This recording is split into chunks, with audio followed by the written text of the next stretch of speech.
Vedare tinokuchingamidzai zvekare kune chimwe chirongwa pano paZim Facebook Secrets and Confessions. Tadzoka zvekare nemamwe mamessages. Rekedzai tibva tapinda mumamessages edu atadzoka takakubatirai. Message yedu yekutanga yakamira sekudai so: hanzi makadi zvenyu mukoma, ndinokumbirawo kuti muge muchindipostirawo nyaya yangu makavigawo chitupa changu. Ndauyawo pano ndiine confession yangu iyo yandiinayo mukoma. Kutaura chokwadi, ndiri kushandisawo mapapers efake. Inini I am operating as a nurse. Please musazotaura kuti ndakutumidzirai confession iyi ndiri kupi mukoma, nekuti even account yandiri kutoshandisa it is just an ghost account. But mukoma, I did all of this with the help of one of my relatives. Saka iyewo anoshandawo kune rimwe department, saka ndakabva ndazobatsirwa naye kuzonosvika achindifojera ma-academic credentials angu, then ndokubva ndazowana basa. But pandakawana basa mukoma, pekutanga akabva anditi usamhanyirira kuenda ikoko nekuti hautomborina kana chaunoziva, tanga wambotsvaka experience. I really hated her for that because akabva andimanikidza kuti ndinge ndichimboshanda muZimbabwe, in which the pay that I was getting mukoma, it was just peanuts. Okay, kubva ndichiri mudiki ndainge ndiinewo shungu dzekuti ndinge ndichizovawo edoctor, but nekudawo kwekuti vabereki vangu vainge vasina mari, plus ndakangoendawo kuzvikoro zviya zvemanga-manga zvekumaruzevha zvekuti nguva zhinji mukoma hapana kana zvamaimboita kuchikoro kwacho apa distance ramaifanira kuti munge muchifamba kubva kumba usina kana chikafu, no book, no shoes, no want. It was a dream that was very hard for me to achieve. Zvadaro mukoma, ndakazoti ndava kusekondari ndopa ndakangotanga kungotengawo matextbooks akasiyana-siyana nemanovels, ndokubva ndachizotorwawo nevamwe bamunini vangu vainge vachishanda vachiitawo zvechigarden boy muHarare. Saka ndakati ndava kugara navo bamunini, mwana wepamba pavainge vachigara iye ainge ari kumedical school, saka ndakazopota ndichimukumbirawo mabooks because iye aitozviziva kuti ndaifarira manovels. Akasvika pakundiudza kuti iwe unonyanyisa kuverenga very fast, because even ma-thick novels ndaikwanisa kuti within 1 week ndinenge ndatopedza a very big novel. Akabva anditi handisisina kana novel kana 1, kana ndikazoenda kulibrary I'll try to get 1 for you. Ndikabva ndati kunyangwe ekuchikoro. Akaseka zvake ndokubva azondipa rimwe book 1 mukoma. I started studying that book ndichinyora manotes and I wrote the name of that book. Ndikaritsvaka sezvo ndainge ndava kupota ndichiitawo zvimapiece jobs zvangu zvokuti taifamba tichitenga mabhodhoro nekutenga simbi dzakaita sealuminium, copper nei tichienda kwaGazaland tichinochinjisa. So ndakati ndawana mari mukoma, ndokubva ndazotaura nomumwe mudhara aitawo zvekutengesa mabhuku. Ndikamudza kuti ndainge ndiine bhuku randainge ndichitsvaka. Mudhara uyu handizivi kuti akazoriwana sei. Ndokubva ndazoti nerimwe zuva pandakaendako kwaGaza akabva anditi mufana bhuku rere rawainge uchida ini ndariwana. That is how I started studying on my own. By the time yandakazoenda mukoma ndava kunoshanda pane chimwe chipatara chandainge ndava kushanda.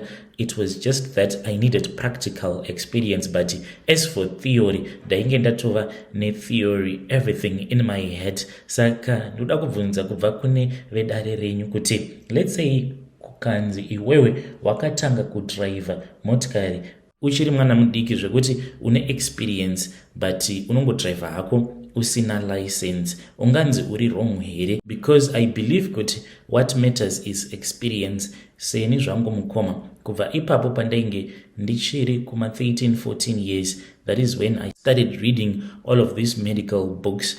Then ndikabva ndazongowana nzvimbo yekuti ndakazoitirawo ma-practicals angu. Then ndakazoti ndawana experience ukuwo one of my relatives was busy forging the letters and everything. Ndokubva ndazouya kunoko kwandiri kurarama ndiri mukoma Nash. Ndikanzi ndiri wrong here kana kuti I tried my best to achieve my vision and to fulfill my destiny. Ndiri kukumbirawo kuti muposte nyaya yangu. Do not share my details with anyone. Vedare ndo message iyo yandakatumidzirwa ichibva kuna kuna mukoma vedu avo. Mukoma, I think you are very wrong. Kana kuri kunzi example yamapa iwe kuti munhu anodrive asina license, kana uchida kuona kuti ma1 mukazoita accident, munhu anenge asina license obva aita accident, then pa-accident iyoyo then people they die in that accident, ndo paunoona kuti chinhu chinonzi license chinenge chakakosha. So even though muchiti imi mune experience, but zuva ramuchabatwa munofira mujeri, mukoma. Kana kuri kunziwo makaita mari, dai henyu machingosiyana nazvo gava risati radambura musungo, mungotsvakawo something chekuti munenge muchiita kana kabusiness or whatever, rather than kuti murambe muchingoshanda imi muchiziva kuti zvinhu zvenyu ndezvefeja. Hanzi iye mukoma nashi, I am trying to push so that my retirement fund can at least be something that can help me out in the future. Izvo zvema-retirement fund dai machingosiyana nazvo, mari yamakaita ndiyoyo, chitsvakai zvimwe zvekuita. Hamenowo kuti munozviona sei vedare. Regedzai vataenda panyedu inotevera. Komanayo apa unenge watoenda hapo kuchipatara uchitoti Dr. Veve ndoda kuona Dr. Ningi, izvo Dr. Veve ndeve fake. Let us talk about that issue in the comment section. Regedzai vataenda panyedu inotevera. Nyedu inotevera yakamira sekudai so. Hanzi makadi zvenyu mukoma, ndinokumbirawo kuti munge muchindiposterawo nyaya yangu makaviga chitupa changu. Ininiwo pandainge ndichiri kuZimbabwe ndakamitisiwa mukoma pandainge ndichiri form 3, then ndokubva ndazomitisiwa zvekare. This was 2 years later. Saka vana vangu vanotongoita sekunge matwins. Pandakauya kunoku kuSouth Africa ndakabva ndachizotanga kudanana neumwewo mukomana. Murume wangu uyu akazondiroora, iye mudiki kwandiri, mukoma about 5 years. Saka ndakabva ndamunyepera makore, uye zvekare ndikabva ndamuudza kuti ndainge ndisina kana mwana. Akabva atanga kundida mukoma nemwoyo wake wose. So ndiri munhu wewe kuti ndine body diki zvekuti unokwanisa kutofungidzira kuti I am still very young, even though iye ari mudiki kwandiri, but iye ava kutoita sekunge zidhara. Kunyangwe vamwe vezera rangu vandakadzidza navo vazhinji vacho dzatova chembere, but inini ndichiri kutozvinzwa mukoma. I have a baby face. Saka kunyangwe paakazoenda neni kumba kwavo ndakabva ndagamuchirika very easy. Ende patakati tiri kuZimbabwe akabva ati tiri kufanira kuti tinge tichinoona vabereki vako. Iko mushakungasvikika mukoma. Ndakabva ndataura navatete mukoma vakabva vati it is fine, uya kuno naye munhu wako. At that time ndainge ndisati ndavaudza chokwadi, asi takangoti tichingosvika chete pamba pavo ndokubva ndavati vatete huyai kuno. Saka takabva tazoenda kubedroom kwavo, ndikabva ndazovapa kamwe kamari kandainge ndinako, ndikati vatete ndichengeterewo mari iyi, ndinotya kuti inokwanisa kuzopera. Apa ndipo pane mari yedu yebhazi kuti tinge tichizoenda kunoona vana muchembere kumusha, then tichizodarikira tichidzokera kuSouth Africa.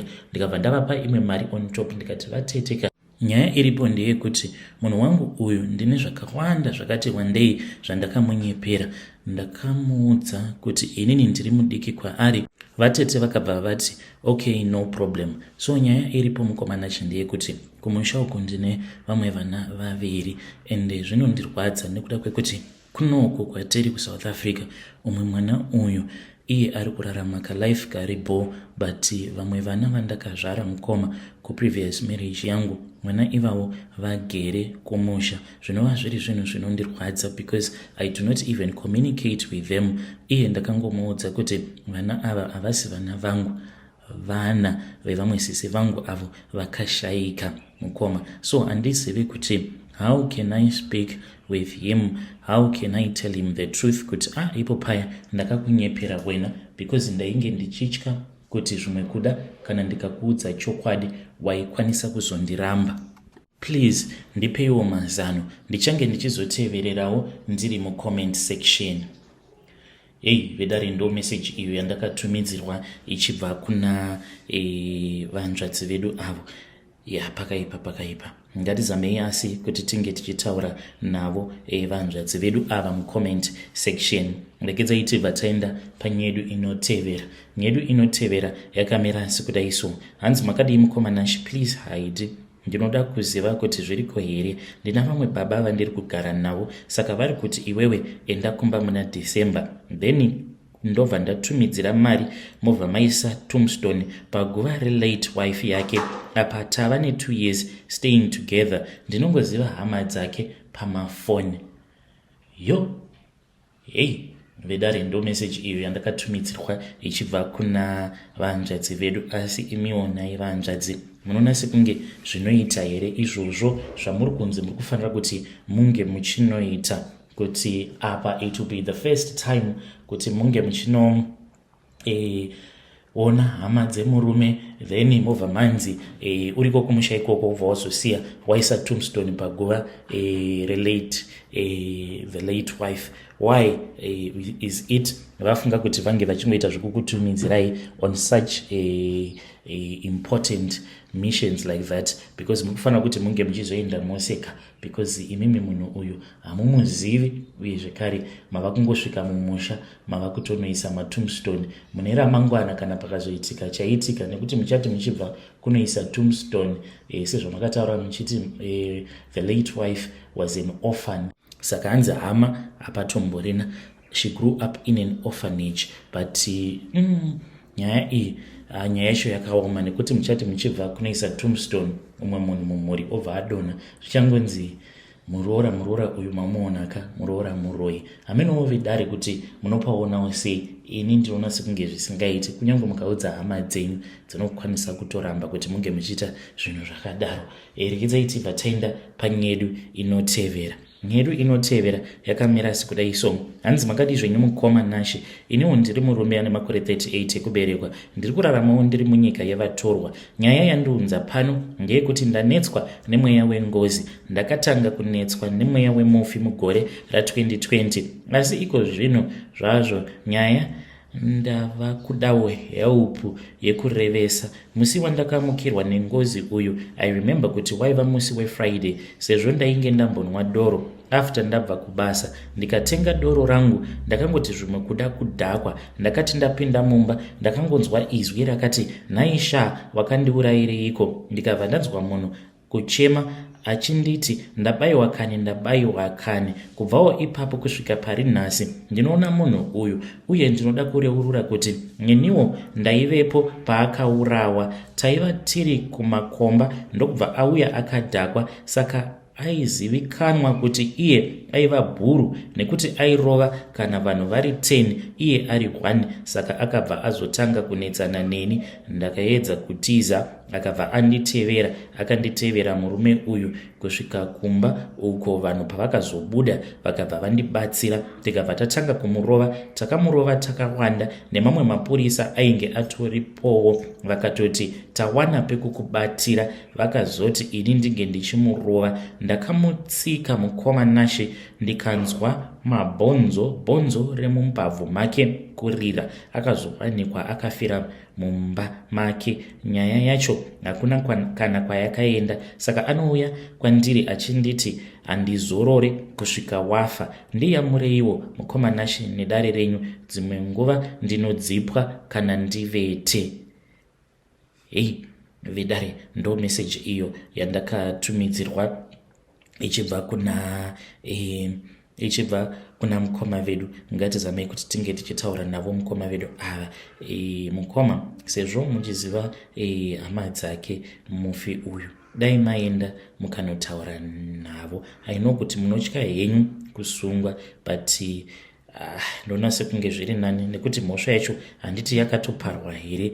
Kusungwa oro kusasungwa zvakangofanana, nekuti muri kungorarama muri mujeri, because kana muchimboti dzimwe nguva munombodzipwa munomboitwa sei, ndinoona sekunge zvakangofanana. Ini dai mangoenda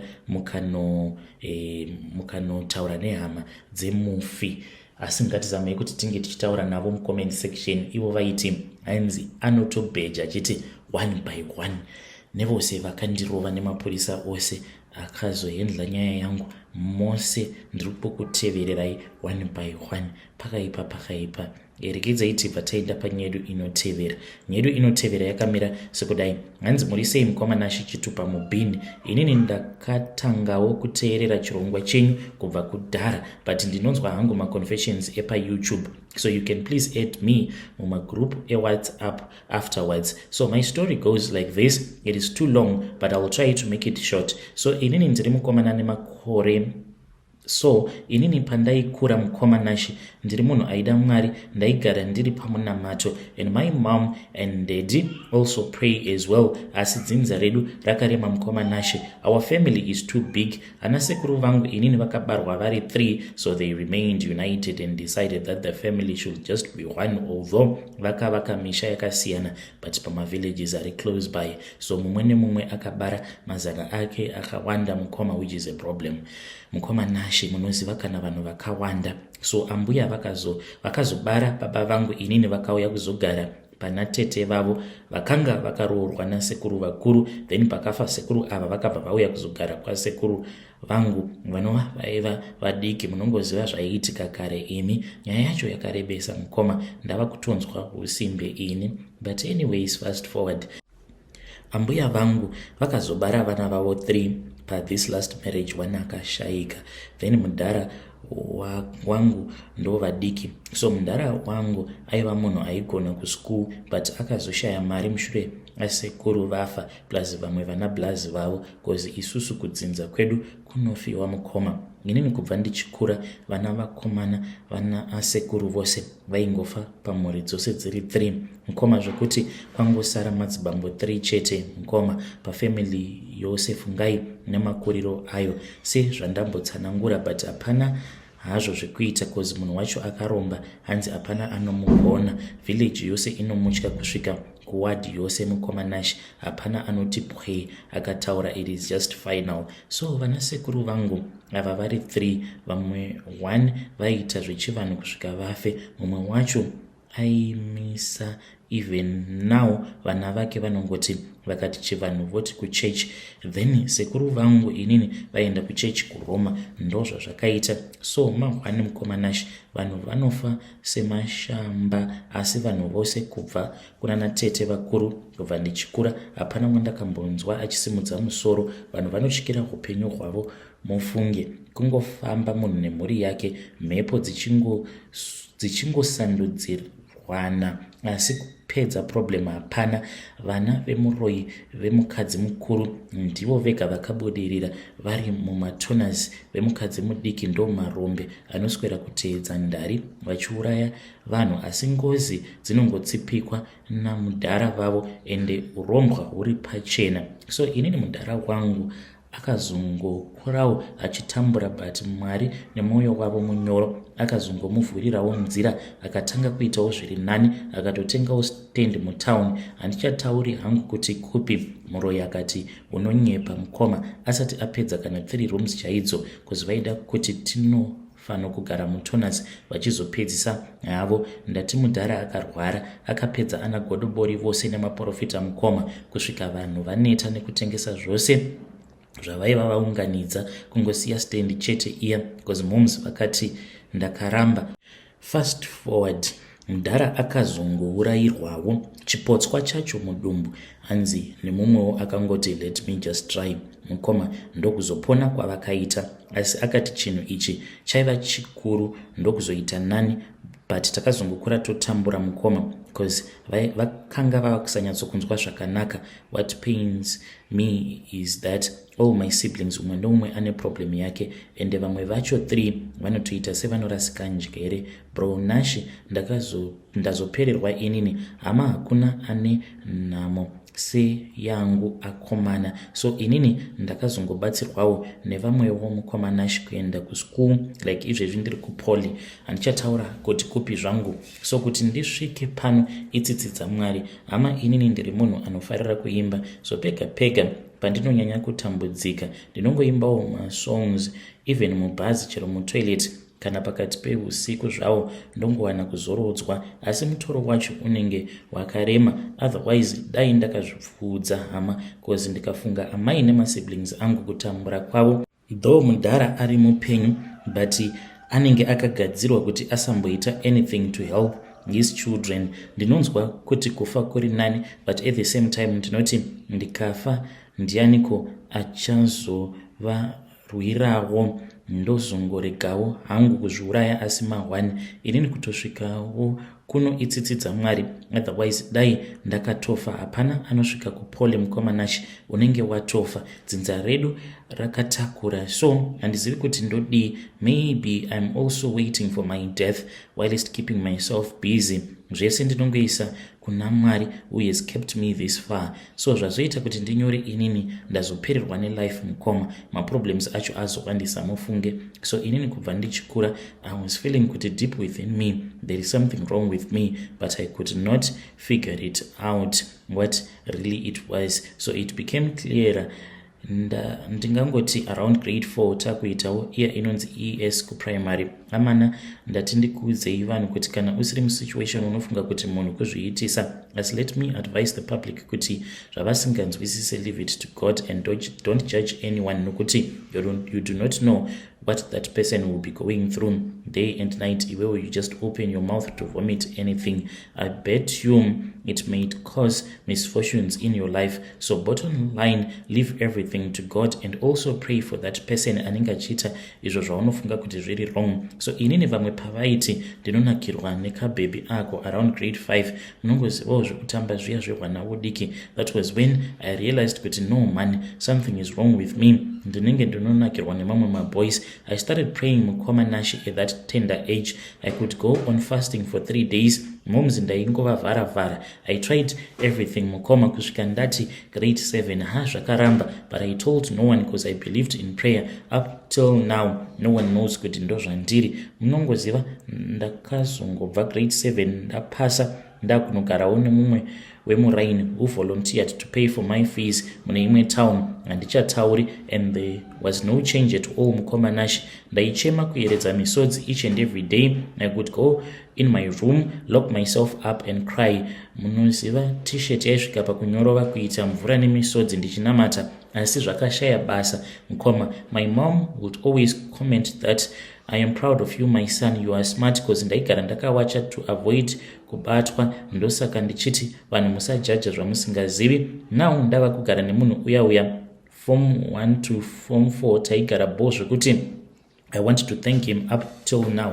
Asi mukoma ndakamborwara ndava form 2, even now zvinodzoka, and ndo problem yangu mukoma. Ndakarwara ndokufunga kuti ndichafa, ndikaenda kuchipatara chirwere kana kuonekwa. Ndakazobatwa asthma gore rapera mukomanashi after ndaenda to several doctors kutotestwa zvirwere zvakasiyana siyana. And I know kuti haisi asthma yaMwari, because usually pandozongotanga kurwara ndinorota munhu achitsvaira achipfumbura dust, and after that ndichifema dust riya ndotoziva kuti mahwani aya atanga. So ndakazotongojairawo hangu, because maprofita acho zvezambuko zvinenge zvanetsa. Ndafamba ndaneta mufunge.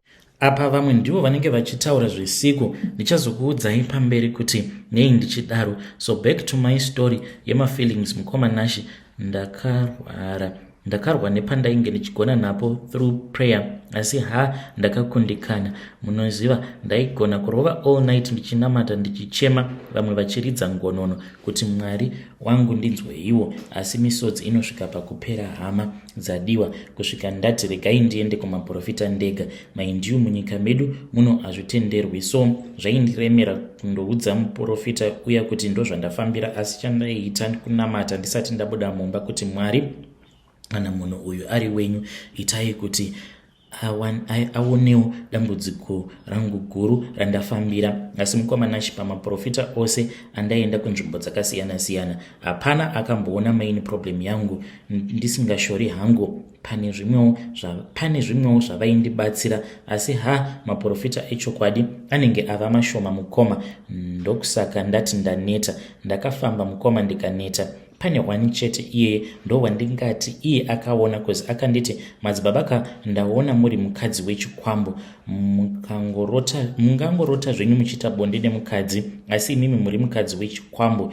Iyeye ndakamupa sando mukoma, cause ndiye ega akandibatsira, asi zambuko rakanetsa mukomanashi. So ndaneta ndakatanga kudzikira pakunamata kusvika one day ndapfugama pasi ndikati, Mwari wangu, imi ndimi makandisika ndakadai. Munoziva kuti ndaedza sei, asi rangu simba rapera. Vaprofita ndaenda, asi hapana shanduka. Ndobva ndati, Mwari, inini hangu ndava kuita zvandiri, nokuti no one can help me. So zvandakuda kutaura denga rinozviziva, mukoma how I tried. Zvadaro ndakazouya kuno kukupoli gore rekutanga, munongoziva nemafoni iwavawo akauya.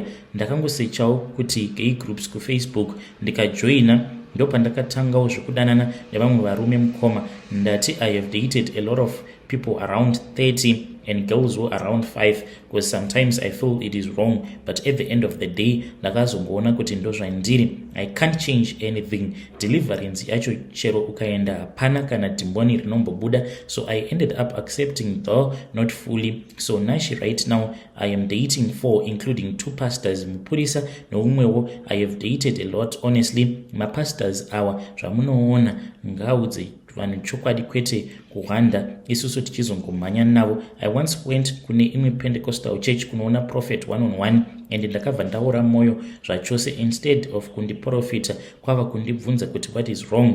Iyeye ndiye one wega wandakabudira pachena, and he didn't deliver me, he only gave me counseling. Pedzezvo oprofita dondo nemadzoga-dzoga. So I later decided hangu kuti better ndizvigarire than to give myself more stress, ndokuzodzosa pfungwa dziya dzesuicide. So that's my confession. Nashi umwewo weSDA nekuzviti vanonamata kwavanoita ndokundikumbira nhamba, akatarisa mukova wechechi ndikatoseka zvangu. But kana wakanditarisa hautombozivi kuti ndo zvandiri, because mabhebi chaiwo ndakavingwa netu kuno kuschool. So apa even mustreet chero munhu asingatomboratidziki, I can tell you kuti ndo zvaari, because ndirimowo munyaya dzacho. So inini zvandinoita mukoma, kana munhu achindida ndinotokuudza kuti ndinoda allowance 20 mari per month. Kana usingandidi famba hako. Then vamwewo ndinoramba, vamwewo ndinogona kungoti ndivigire kana crate yemazai, red box nezvimwewo uchizotora. I don't use juju or what. Amenowo kuti chii chinoitika, because munongozivawo kuschool kuti zvinhu zvinombooma kuti uchizoomesirazve iwewe uchibhadharirwa fees nemutorwa zvinonetsa. So zvinotondikavhawo even pachikafu, otherwise dai ndichifa nenzara. But sometimes I feel like I'm just wasting time studying, because mukoma ndikafunga kuti I don't think kuti ndichaita mwana ndinobatikana, but chekuita hapana, because nhengo yangu iyo hainyatsokumira kubva around form 4 ndisati ndaita izvi kusvika izvezvizvi. Because chinoitika ndechekuti ndinorota ndichirarwa nekusimtum, and I have to constantly wash my clothes to avoid anyone noticing it. Usually force myself to sleep with a lot of people to avoid those scary dreams and being tormented. So kana paine anodawo haki kundibatsira, handina mari, ndinotenda, asi paishu yefamily munhu iyeye ngaave akasimba, because panogona kufa munhu mukoma Nashi. Inini ngozi handizoikwanisi. Baba vangu chaivo vakanditi, mwanangu, dzinza iri rakarema, ndinoona zvangu uchienda kumaprofita nokudii, asi ziva kuti ana godobori vepasi chigare chaivo vakazvitadza izvi vakafa. Sorry Blaz nekurebesa nyaya yangu, but ndo nyaya yangu. Please notify me maposter. Don't forget to add or send me link to your confessions group. Ndichazoteererawo mucomment section ndichinzwa mafungiro evanhu. Hey, vedari ndo message iyo yandakatumidzirwa ichibva kune mwanakomana uyo. Ngatizamei kuti tinge tichitaura naye mwanakomana uyu mucomment section. Alright, tomboti zvose mwanakomana tazviisa pasite, but izvi zvekuzoti vanhu vacho vaunodanana navo uri kuti vanhu vacho vanosvika kuma30, can't you see kuti it is demonic? That is just demonic. Kunyangwe uchinzi uri kudanana navo vanhu vacho ivavo, varume ivavo 30 here, 30 auonewo here kuti zvimwe zvacho unokwanisa kungoti mudzinza makarombwa, but iwewe pache zvako utori nedambudziko. You need to sort yourself out. You are promiscuous, uri munhu wekuti hauna kudzikama. You cannot date 30 people, vafundisi, mapurisa, you just need to sort yourself out before you even start praying. How can you pray apa at the same time uri kudanana nevanhu vanosvika kuma-30 wati vasikana hamene kuti vasikana i5 you have just become almost a temple of the devil with because vanhu vose ava vauri kurara navo tisingatombotauri zvekuti uri kurara nevamwe vanhurume. Each and every person, you are creating my soul ties with each and every person. Now you have 35 people vaunorara navo, which means 35 soul ties. Umwe noumwe ari kuuya kwauri anenge achiuya nemhepo dzake, adding on top of mhepo dzinenge dziri mudzinza rekwenyu. So before you start looking for help kumaprofita, mudzin'anga, kupi, sort yourself out, clean up your mess, then start from scratch, destroy the whole house, and let the Holy Spirit start to dig up a new foundation. Let's hope kuti you'll be following through as well. In the comment section vamwe vedare vachikubatsira. Let us try to help him in the comment section. Ngatisanganei zvekare mune zvimwe zvirongwa zvinotevera.